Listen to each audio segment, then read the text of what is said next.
All right, good morning, everybody. We are here today with Erin of The Witch of Saturn and Jay from Iridescent Tarot and myself, sincerely Shanna D. And we are here talking about the Marseille study that we've been doing and that will go through March. It's Learn Marseille with Erin, Shanna, and Jay. I just Yay. love that hashtag. It cracks me up. Or if you're tagging it on Instagram, I think it's Learn Marseille with ESJ. So, Yes, just to keep it short, yeah. yeah, exactly. Quick note, if for anyone who's interested, we also have been uploading these videos to Spotify, so you can listen to it on there if you are in the car and want to just listen versus watch. We try to be cognizant of like showing stuff, if we show something, we try to say what it is so that if you're listening instead of watching, you know what we're talking about. But yeah, that's where we are. What week are we on? We are doing weeks 5 and 6 this time. Yes. Yeah, we started diving into the majors. I will say this was the most boring section for me. Yes. Really? Yeah, I Same. was like, okay, I'm having a problem because I feel like he's just telling you, on this card, her foot is facing left, and that means this. And her hair is up in the air, and that means this. And her eyeball is twisted, so this means that. And I'm just like, I'm struggling with like him telling me what it means versus like, I was trying to compare it to like Rachel Pollack's 78 Degrees of Wisdom, which we've talked about before. And I just think her way of writing is so much more storytelly. And so I kind of have an easier way of sort of immersing myself into it and also coming up with my own meanings versus just being told this is this, this is this. And I'm struggling because I'm like, I thought the whole point of Marseille was like very open. And so that's kind of a disconnect for me. Girl, I'm struggling too. Okay. I thought it was just going to be me, but this has been the driest of the 2 weeks Yeah, so far. agreed. I, it was, and maybe it's because we already know the majors from RWS and they're not that different. So then, like, looking at all these little tiny tidbits and all these details is like tedious. But you are not the only one, I promise. Okay. What about you, Erin? It's interesting. I don't know that I'm like, well, I'm struggling with this study in just that the way that I process information is really through writing it. So I will read all of the course material and take it in that way. But like, things don't really click into my brain the same way as when I start writing them out. And I just like with the current state of my day-to-day life, like I don't have enough time to devote to note taking. Like I'm just never going to catch up on my notes for this to be Um, where I want to be like now while we're discussing it. So that's tricky for me because I'll be catching up on notes from that we've already talked about, and I'm like, oh, I remember them saying this. Like, it just doesn't click in my brain quite the same. Like, does that make sense? What if when you're studying, you do just a voice recording so that you can keep up with where you're at, but then go back and revisit Just in. it's just like something about the actual written Could you write information. it It's just later though? how I've always been. Like that's just Yeah. how I learn when I used to study in school. I would have to like rewrite answers a million times and just like it's something I have a Gemini Mercury and Gemini rules the hands. And so it's just that act of like writing the words out that just gets it embedded into my brain in just a deeper way. Obviously I like, reading and learning that way too. But even sometimes when I read, I'll have to like go back and start a whole paragraph over because I'm thinking about something else and like I'm still reading, but it's not quite, it's Not not getting processing. in there. So there's Yeah. that. I think that like, see, I don't know. I just kind of took it as relearning the majors. It just feels very, it's like a remediation. It feels like beginner's mindset to me, right? Because it is something that we've studied before and they're not that different. And I like that though. I like to kind of like relearn things, or it's been quite some years now since I really studied like Rachel Pollack's book. So I can see what you guys are saying. that it's drier. It's not new and exciting information, but there are some cards that stand out to me more Okay. than others, and that I appreciate like a different take on it. And I like layering information. Like I just feel like it takes someone saying something in a different way sometimes for something to land differently. Hmm. So I don't really mind going back over things that I've already learned because I always think like I get a little something. It may not be a lot, but a little something new or fresh that kind of clicks in or changes my perspective on something. What were the cards that stood up out to you? Well, I think that the magician in particular is very different from RWS. Maybe not very, but I think that there are uh, some differences in the two that I found really interesting. I find this card in general very interesting, especially with the whole bit about the space between the magician's legs, right? We had already talked about that, I think, in our last session about the world card, like the world being birthed through Hmm. that portal that I really find interesting. I also think that the Marseille version of the magician kind of has like more of a street performer. Like the RWS magician very much looks ceremonial. He looks more magical or powerful, right? Versus the Marseille version is very much a street performer, kind of, like you will see on the boardwalk walking in the summertime, thinking of a past experience I had with a magician.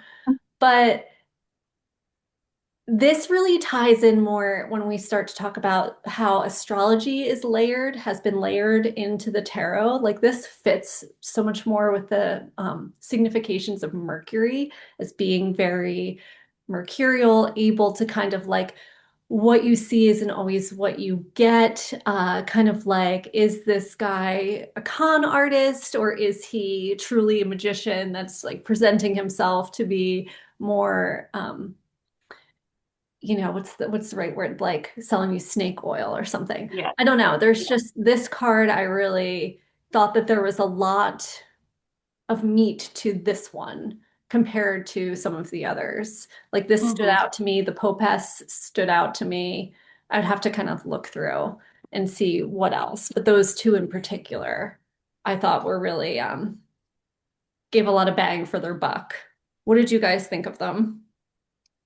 I really liked, I mean, because it was at the beginning, I feel like I absorbed the first several that we read versus the last few that we read. I really liked the way the Empress is presented versus the RWS Empress. Mm. There was some interesting, I didn't highlight anything, so I'm probably not going to be able to like just tell you exactly what it was, but I liked the way she's presented in Marseille a little bit more than I feel like she's a little broader of an archetype than in RWS.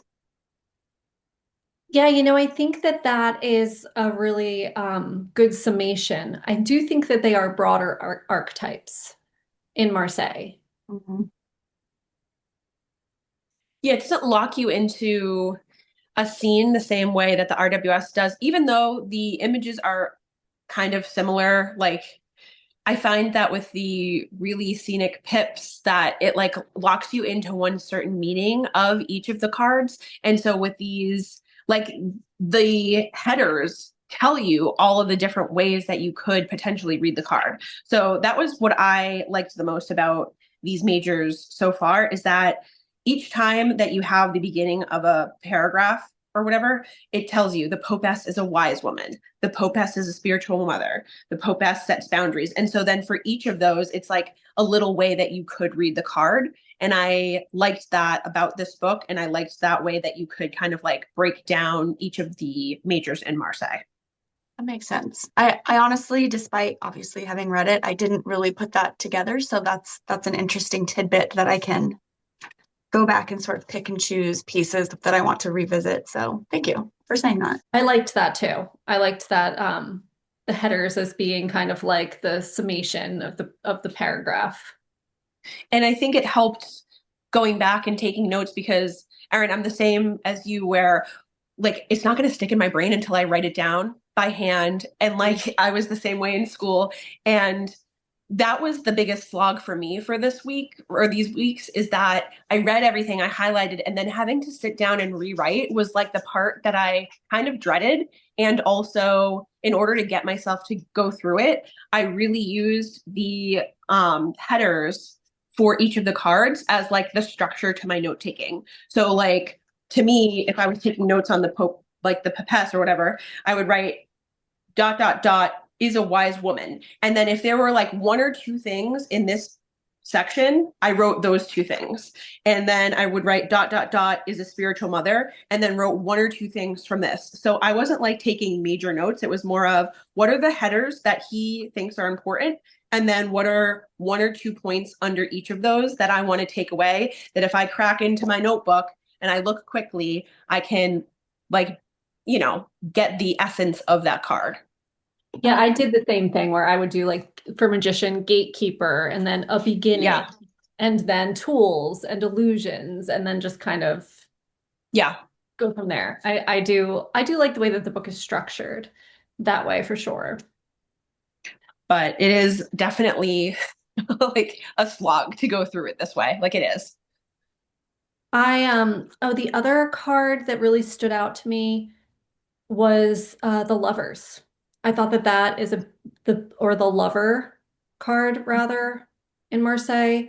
Um, this to me is an entirely different card than RWS and is so much more easy to interpret than RWS. RWS lovers card is always one that I find that in general people struggle with.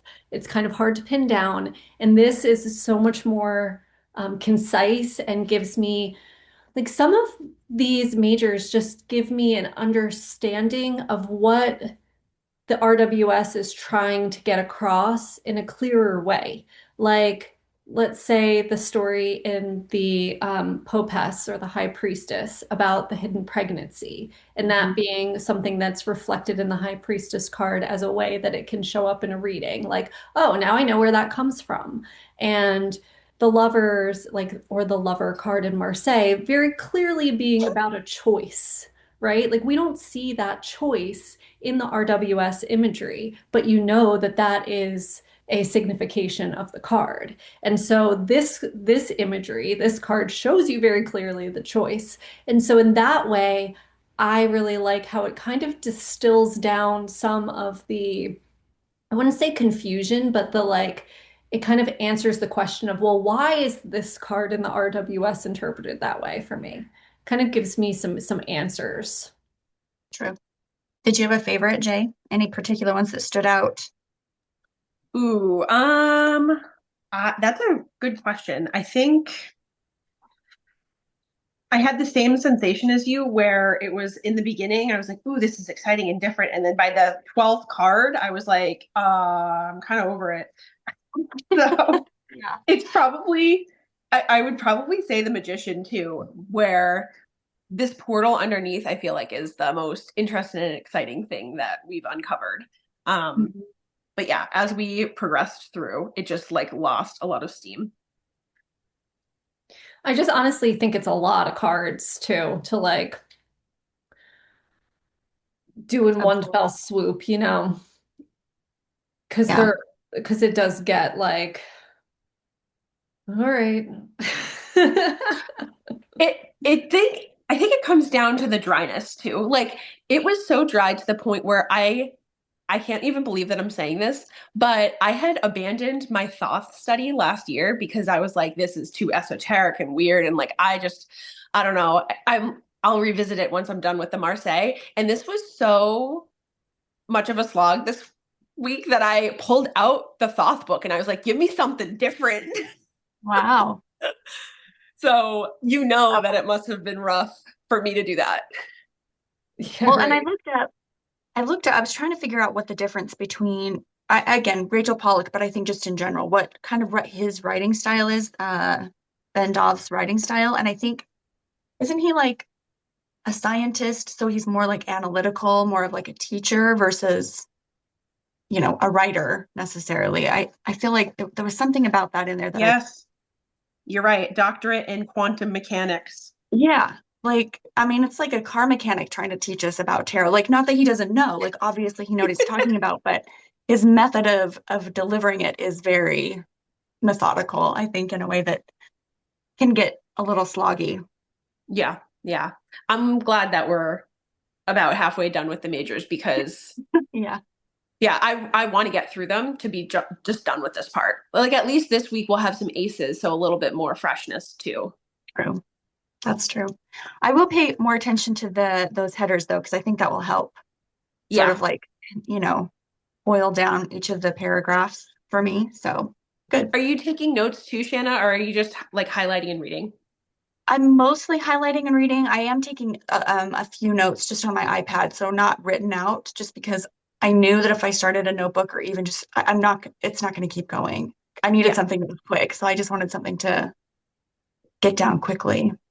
Yeah. However, I might make index cards. I might go back through and do index cards for each of them, just something short. Cool. As a method of trying to solidify it in your brain or to have the cards to study in the future. Maybe a little bit of both, but I think mostly to solidify, to sort of boil it down so I can be like, okay, these are the majors, these are the key points of each of these. And that way I can kind of revisit and then either add to later or mark notes in the book or, whatever. Okay. Because I saw something recently. I can't remember if it was somebody's walkthrough of a deck, but it was a horizontal Marseille deck that had like all the different things pointed out. And it was like a study Marseille. It was really cool. So if you only wanted it to like reference in the future, then I would say that could be a cool deck for you. But if you're doing it as a way to help you remember, then it wouldn't matter. Um, you should send me the link if you know what it's called. I'll Google it. If I find it, Yeah. I'll share it. We can put it in the description because that sounds interesting. Oh yeah, I always like that type of breakdown. Like I was thinking I might do that in my notes, kind of like because I print out an image of the card like I showed you guys last time to have it like in my notes. But and I was thinking I might make notes like to the card, but I didn't end up doing that. But I always like that. Like Yeah. Picking Your Pathways, Lennox Reese did that in this guidebook. And I think it's just like super cool and compares it to the RWS and shows you kind of like, what's in the card and how that ties into the original. And I just think it's interesting to take in the information that way. So that deck sounds like a good learning tool for sure. Yeah. I wish I could remember. I'm pretty sure it was a video. I know that like most recently I watched Aldana's Marseille collection video, but I don't think it was in there. I think it was some other video. I don't know. I'll have to go hunting for you. Okay. I'll look too. And if anyone, I mean, I guess if it's not in the description box and someone knows, feel free to comment and let us know Yeah. what the deck is. It might have I been a print on demand. It might have been like somebody who reconstructs old historic decks. It was something like a little bit off. Like I don't think it was something you could just buy mass market. Okay. Interesting. I have a question that is a side tangent and like Erin rabbit hole situation, but I'm curious if have either of you heard of, studied, researched, thought about, looked into um, the tarot and the Holy Grail, or the tarot being a tool to carry the message of like the Christ story in it. Have you heard of this? Looked into it at all? No, but I feel like something along those lines popped up, but I didn't like follow the rabbit down the hole or anything, but that's Jay, interesting. have you heard about that at all? And like your study of like Mary in particular? No, I think the only thing that's popping up in my memory is the Thoth, where they mention the Holy Grail. I think it's Ace of Cups. is it the Ace of Cups? Okay. Yeah. And then also in one of the majors, I don't know if it's the Lust card, the Art card, one of those cards that's a little bit different, has something about the Holy Grail in it, but nothing that I can remember relating to Christ or anything like that. I'm on What, like a whole yeah, I was going to say, what's the rabbit hole? I'm on a whole rabbit hole about this topic because I've been really like learning a lot about the Black Madonna and about, the feminine and the goddess and the suppression and how these images and images and icons were then co-opted for the church and how the story's been changed and the story of Mary Magdalene and all of this. And I'm trying to wrap my brain around it because it's like huge amount of information to take in. And I do not have a Christian upbringing at all. Like I don't even have, like Bible study or anything to like compare it to. But I am really fascinated by the idea. There is an idea that's floated around out there that part of the mystery of the tarot is that it was created as a way to pass down this information. Basically, like one of the ideas is that Jesus Christ was married and Mary Magdalene was his wife, and that they had a child who was a daughter, and was then, the Holy Grail was actually a person. This is like part of the plot of the Da Vinci Code, right? And that the tarot was a means to tell the story like in an underground way. And there is so much religious iconography in the tarot that it's very intriguing to me. And the reason that I bring this up here in the Marseille study is that one of the things that I was like, oh, very interesting, was the fact that, the cups are filled with red, right? Like we see the cups in the Marseille, they're not filled with water. They're filled with like, what could it be? Let me flip back to my cups notes. Like, well, it says it's the red openings are passion and energy, and the shading inside may hint at complex feelings. It could be seen as being filled with red wine or something deeper, darker, could be blood or wine that might be poisoned. But I thought it was really interesting if the Holy Grail, which we think of as this cup, right, was actually a woman, which also, if the female is, can be considered a cup, right? And that in the Marseille, if it was filled with red, could be the bloodline of Christ. And I just thought that it's very interesting to me. It's got my attention peaked, and I'm like, I'm trying to learn more about it. So I was curious if you guys had ever come across that or studied it in any way, because I want more resources. No, but I That hope sounds that you fascinating. pop up on the other side of the rabbit hole on our next video and report back with what you found. Yeah. Yeah, it's a thing. You know how I get. So, Yeah.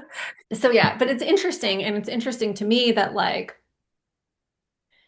just in the story of the Popess, right? This female figure who had to hide her gender and then was found out. And we have that whole Game of Thrones kind of Moment. story that unfolds in that card. What was her name? Pope Joan in the Middle Ages. She had to teach disguised as a man. Mm. Soon she became known as the greatest teacher in Rome, and she was elected to replace the Pope and served for several years, but then her secret was revealed when she gave birth during a procession and was subsequently executed for it. But I do think that even in that, there's just this theme coming up for me right now that of like the suppressed divine feminine, right? In like it's reflected in what's happening with the world right now and the patriarchy and all of that. I'm just like on about it. And I think that it's just I feel like there's something with the tarot that seems to really touch on this in different ways. And I'm just curious as to I don't know, the deeper like symbolism there? Like, is it Yeah. all connected? Is it like, the Black Madonna and like the suppression of the goddess and the feminine? Is it also, is the tarot a tool to try to keep that alive, to keep that story alive instead of, passing that in, keeping that information on the underground as people Yeah. did? Like the same thing happened with astrology. At one point, astrology was such a crime to be studied, even though astrologers used to be employed by the church. But then it was like a lack of control and conflicted with the message of, what God was. And then astrology had to go underground, and it was really only at getting that information getting passed into the Middle East and Middle Eastern astrologers picking that up that really is the only reason we have the ancient teachings of. It's just interesting to me how information had to go underground about so many things at different points in history, and I just wonder about the mystery of the tarot and why it's survived in this way and something deeper than a game, that was talked about a lot in this book. So yes, I mean, sorry for the tangent, but He covered a lot of ground on that in the beginning of this book, and it makes you want to find out more about it. But I don't feel like there's a resource that you can go to where it's just like one clear cut thing where you're no, going to get answers. there's not. There's Yeah. definitely not one kind of like, yeah. Yeah. Yeah, it's tricky. Maybe you should write one. There's your book. Shanna, I can't even keep up with my notes. I can't even finish this, Did you guys do any spreads that really stood out for you? Oh my gosh. So the spreads this week, the one that we talked about, page 215, that reading exercise, I loved that. Is that the ones with the majors on top? Let me see. Hold on. I took notes about how much I loved it. Yeah, the majors on top. Yes. I thought it was really multi-layered, multifunctional, insightful, deep, felt like meat on the bone, would do again. That's what I wrote. 10 out of 10 would do again. Yeah, I loved that too. I've done that a Yeah. couple times and I really enjoyed it. What's that deck that you're flipping through? This is Dodal. So, Cool. yeah, I really, as much as I wanted to get on with the matinee, like I really, really did. I loved the light sketchiness. I loved the color of it. I could not get past the cardstock. I really couldn't. Like, Yeah, the I card just, stock's problem. yeah. And so, Aldana sent me this Dodal and I sent her the matinee. There you go, a little trade. This is, so it's less sketchy, like the lines are more bold, but this cardstock is so good, and it reinvigorated my wanting to play with Marseille, because I felt like, I have my Ozarks, which I was super excited about. I still am. I use that, but like it's not traditional. And then the Matinee was supposed to be like my more traditional, but like I wasn't excited to pick it up because of the cardstock. So then this like reinvigorated my excitement to go back into like an actual very traditional Marseille. And so I'm happy to have it, and happy that Aldana has the Matinee now because she really likes that. Oh, good. Yeah. Yeah, I totally get what you're saying. Cardstock is rough. It really is. And it has such like a bend to it that, Oh, is yours bowed too? oh yeah, big time. Yeah. Mm-hmm. Yeah, a bow. That's what I meant. Yeah, I'm back Yeah. onto. I had gone through like this roller coaster where at the beginning I was like only two, only three, and then we got into it and I was like, oh, the Marseilles, and now I'm back to like a couple Marseilles. Yeah, I don't think that many are needed.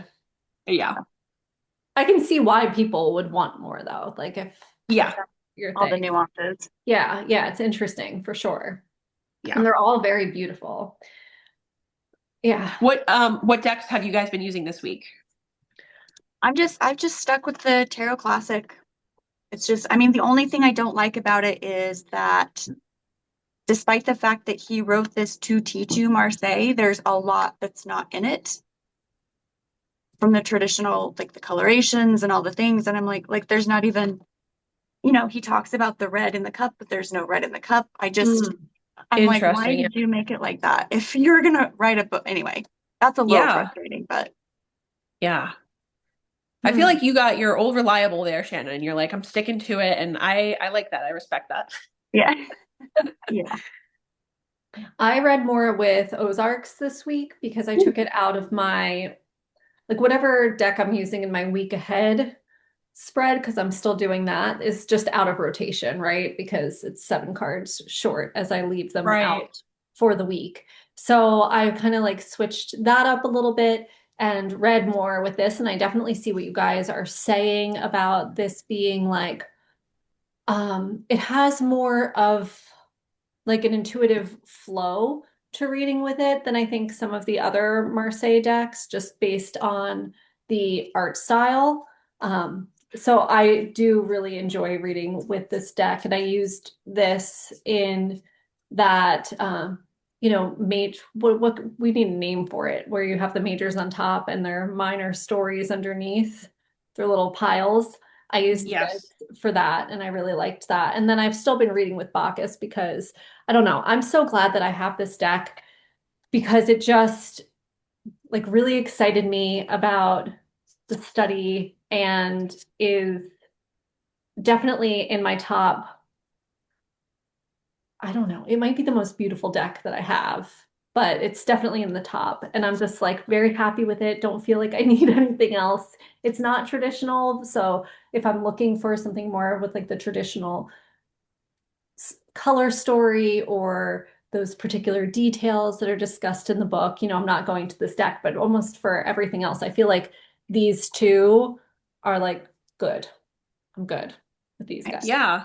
Yeah. So you kind of came down on the roller coaster ride too. I do like having something traditional. I wish that the matinee had better cardstock. Like if it did, I would Yeah. read with it more, but I do like it as more of a study deck.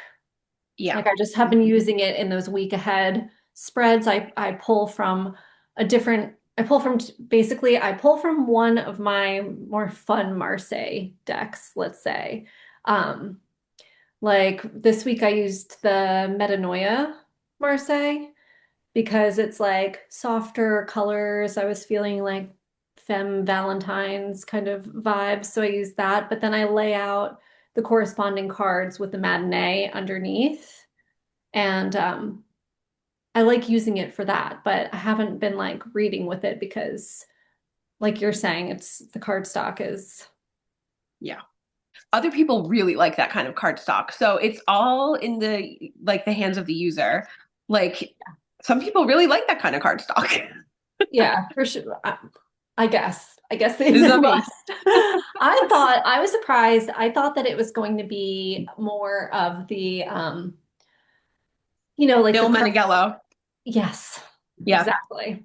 Of Yep. the like, Paper. yeah, paper card stock. I thought that it was going to have more of that vibe to it. Yeah, I did too. I could see wanting a Marseille in that kind of a card stock Mm-hmm. Yeah. because it Well, feels, then that's what the Metronua is going to be when that comes out, the next yeah. round of that. Yeah, that one's really beautiful. That's a gorgeous deck. Yeah. I don't know if I'll get it. I don't know if I need, I don't know, we'll see. Another Yeah. one, another Marseille. Yeah. What did you guys think of the rose spread? Did I do it? 7 cards. Oh, I did do that. The 3 cards. Is that what you said? The 3 cards? I wrote 7 cards. No, Okay.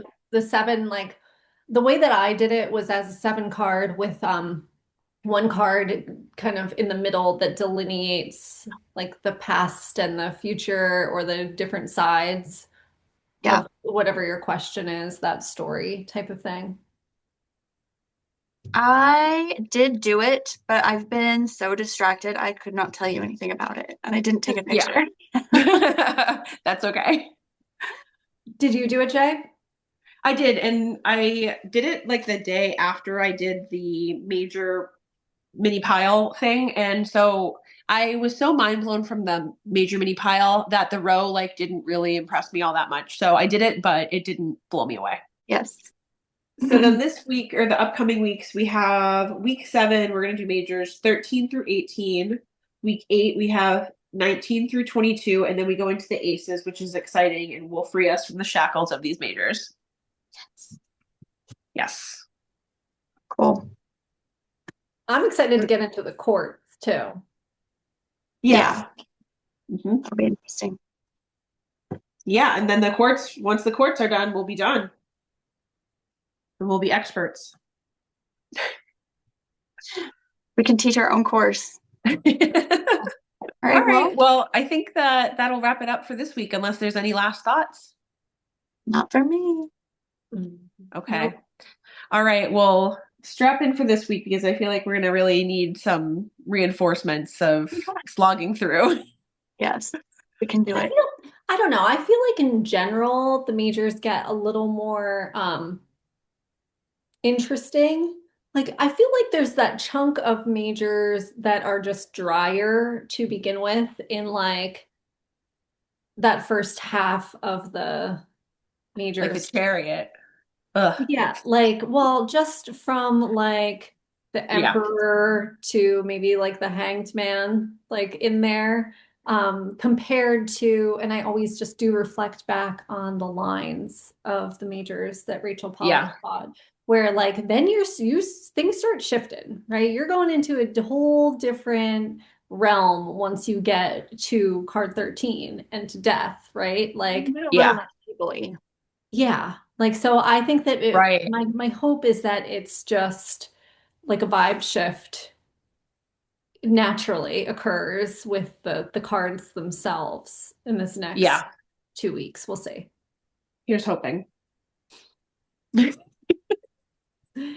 All right. Okay. Well, thanks so much, guys.